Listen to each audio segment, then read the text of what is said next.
4 September दैनंदिन ज्ञानेश्वरी अध्याय 18 सर्व गीतार्थ संग्रह योग अलंकापुरी पुण्यभूमी पवित्रम ते नांदतो ज्ञानराजा सुपात्र तया आठविता महापुण्यराशी नमस्कार माझा सद्गुरु श्री ज्ञानेश्वरांसी तैसी आत्मज्ञान विखी जव निश्चिती नाही निकी तव नो आहे यागादिकी उदासीन तरी स्वाधिकारण रूपे जिये यज्ञादान तपे अनुष्टवीची साक्षपे अधिकेवर जे चालणे वेगावत जाये तो वेगू बैसावयाची होय तैसा कर्मातिशयो आहे निष्कर्म्या लागे अधिके जवजव औषधी सेवनेची मांडी बाधी तव तव मुकी जे व्याधी तयाची तैसी कर्मे हातोपाती जय किजती यथा निगुती तै रजतमे झडती झाडा देवनी का पाठो वाटी पुटे भांगारा खारू देने घटे ते कीड झडकरी तुटे निर्वाजू होय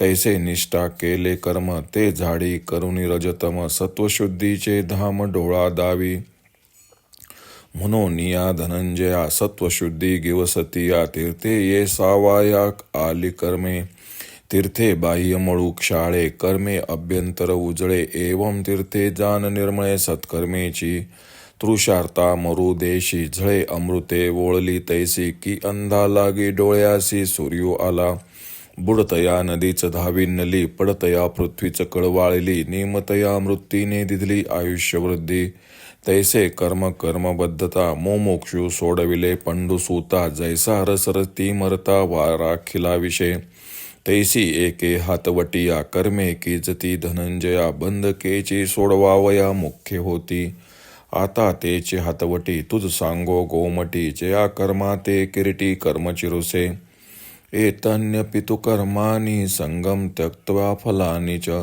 कर्तव्यानिति मे पार्थ निश्चित्यममत्तमोत्तमम् तरी महायाग प्रमुखे कर्मे निपजताई अचुके कर्तेपणाचे न ठाके पुंजने अंगे जो मोले तीर्था जाय तया मी यात्रा करतू आहे ऐसी श्लाघ्यतेचा नोहे तो शुजेवी का मुद्रा समर्थाचिया जो एकवटो झोंबेराया तो मी जीन या तैसिया नयेची गर्वा जो कासे लागुनी तरे तया पोती उर्मी नुरे पुरोहिती नाविष्करे दातेपणे तैसे कर्तृत्व अहंकारे नेघोनी यथा अवसरे कृत्य जातांचे मोहरे सारिजती केल्या कर्मा पांडवा जो आती फळाचा यावा तया मोहरा होणे दावा मनोरथो आधीची फळी आस तुटिया कर्मे आरंभावे धनंजया परावे बाळधाया पाहिजे जसे पिंपरुवांचिया आशा न शिंपेजे पिंपळू जैसा तैसिया फळ निराशा कीजती कर्मे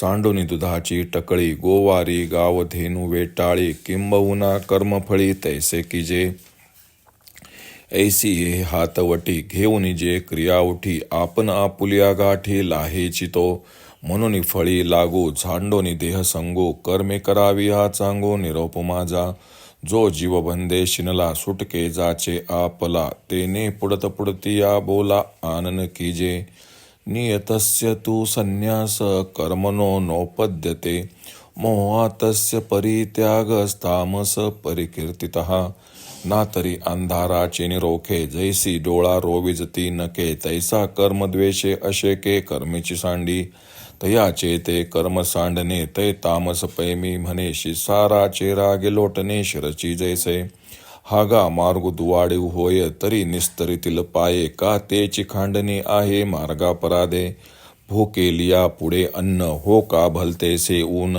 तरी बुद्धी न घेता लंघन भाने भापरा हलया तैसा कर्माचा बादू कर्मे निस्तरी जे करते निवर्मे हे तामसूने निभ्रमे माजविला की स्वभावे आले विभागा ते कर्मची वोसंडे पैगा तरी झनी आतळा त्यागा तामसातया त्याप्रमाणे जोपर्यंत आत्मज्ञानाविषयी ठाम निश्चय झाला नाही तोपर्यंत यागादिकांविषयी उदासीनता धरू नये असे श्रीकृष्ण अर्जुनास म्हणतात तर आपल्या अधिकाराप्रमाणे यथाविधी अधिक दक्षतेने ती यज्ञ दानतपे आचरण करावीत कारण चालणे जसे जलद होईल तसा तो चालण्याचा वेग विश्रांती करता कारण होतो तसे अधिक कर्माचरण हे नैष्कर्म्याला उपयोगी पडते औषध सेवनाला रोगी जो अधिक तत्पर होतो तो त्याचा रोग लवकर हटतो त्याप्रमाणे विधीपूर्वक वारंवार केले कर्माचरण रजोगुण तमोगुण यांचा साफ झाडा करते, अथवा सोन्याला एकामागून एक जशी क्षारांची पुटे द्यावीत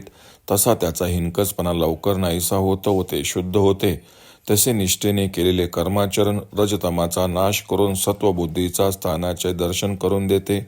म्हणून अर्जुना, सत्वशुद्धीची इच्छा करणाराला कर्मे ही योग्यतेने तीर्थाच्या बरोबरीची आहेत. तीर्थाने बाह्य मलाची शुद्धी होते तर कर्माने अंतःकरणाची. म्हणून अंतःशुद्धीला सत्कर्मे हीच तीर्थी होत असे समज. ताणलेला मनुष्यास मारवड देशात जसा एखादा पाण्याचा झरा सापडावा किंवा आंधळ्याच्या डोळ्यात जसे सूर्याचे तेज प्रकट व्हावे, बुडणाऱ्याचे रक्षण करण्यास जशी नदीच धावून यावी, पडणाराचा पृथ्वीसच केळवळा यावा किंवा मरणाराला जशी मृत्यूनेच आयुष्यवृद्धी द्यावी. अर्जुना, जसे रासायनिक क्रियेने दिलेले विष सुद्धा मरणाराला वाचवते, तशी बांधणारी जी कर्मे त्या कर्मानेच मुमुक्षूंना कर्मबंधापासून सोडवले जाते. याप्रमाणे धनंजया, कर्माची हातोटी साधली तर ती सामान्यतः बंधन करणारी कर्मे मुक्त करणाऱ्याला कारणीभूत होतात. ती हातोटी कोणती ते आता तुला उत्तम प्रकारे सांगतो की ज्यात कर्मानेच कर्माचा नाश होतो. तर पंचमहायज्ञाधिक प्रमुख कर्मे यथाविधी हातून घडत असतात, ज्याला कर्तेपणाचा अभिमान स्पर्शही करीत नाही. जो दुसऱ्याच्या पैशावर यात्रा करतो त्याला मी यात्रा करीत आहे या भावनेचे समाधान नसते. किंवा राजाच्या हुकुमाने जोरवार जो एकटाच दुसऱ्या राजाशी लढतो तो मी याचा जेता आहे असा गर्व बाळगत नाही.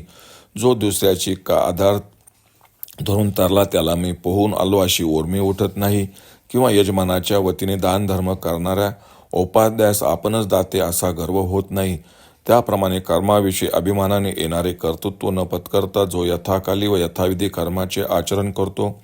हे पांडवा, केलेल्या कर्माचे जे फल सांगितले असते त्याविषयीची इच्छा ज्याच्या मनाला शिवत नाही, फलाविषयी आधीच निरीच्छ असून निष्काम कर्मे आरंभावी, ती अशी की जशी दुसऱ्याच्या मुलाकडे दाईची दृष्टी जशी निर्हेतुक असते.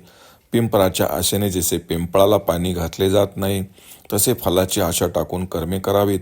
जसा गोराखी दुधाची आशा न बाळगता गावातील गायी सांभाळतो, फार काय सांगू, तसा भावनेने कर्म करावे. या हातोटीने जो कर्माचरण करतो त्याला स्वतःच्या आत्मस्वरूपाची भेट होते. म्हणून फलेच्छा व देहाभिमान सोडून कर्मे करावीत अशी माझी उत्तम शिकवण आहे. जो जीव या संसार बंधनाला कंटाळला आहे व आपली सुटका करून घेण्याच्या चिंतेत आहे, त्याला वारंवार हेच सांगायचे आहे की त्याने या माझ्या बोलण्याकडे दुर्लक्ष करू नये. अंधारात न दिसण्याचा राग जशी बोटे खुपसून डोळ्यावर काढावा, त्याप्रमाणे कर्म वाईट म्हणून द्वेषाने जो सर्वच कर्मे टाकतो त्याचा या प्रकारचा कर्मत्याग जो तामस त्याग होय असे माझे मत आहे. अर्धशिशीच्या रागाने जसे डोकेच तोडावे तसे हे करणे योग होय. अहो, वाट वाईट असली तरी ती चालूनच संपवावी किंवा वाटेच्या अपराधाबद्दल पायांना तोडण्याची शिक्षा का द्यावी. अतिशय उष्ण अन्न आहे म्हणून भुकेल्या माणसाने ते भांडेच बुद्धी परस्पर लाथाडले तर उपवास पदरात पडणारच. तसा वर्म जाणून केलेल्या कर्माने कर्माची बाधा नाहीशी होते, हे त्या भ्रमिष्ठ तामसाला कळत नाही. वर्णाश्रमाप्रमाणे वाटेला आलेले कर्मच त्यागिले असता त्याचा तो तामस त्याग झाला असे जाणावे. अशा त्या तामस त्यागाचा तो चुकूनही विटाळ होऊ देऊ नकोस. ओम श्री रुक्मिणी पांडुरंगाय नमः. ओम श्री ज्ञानराज माऊली नमः.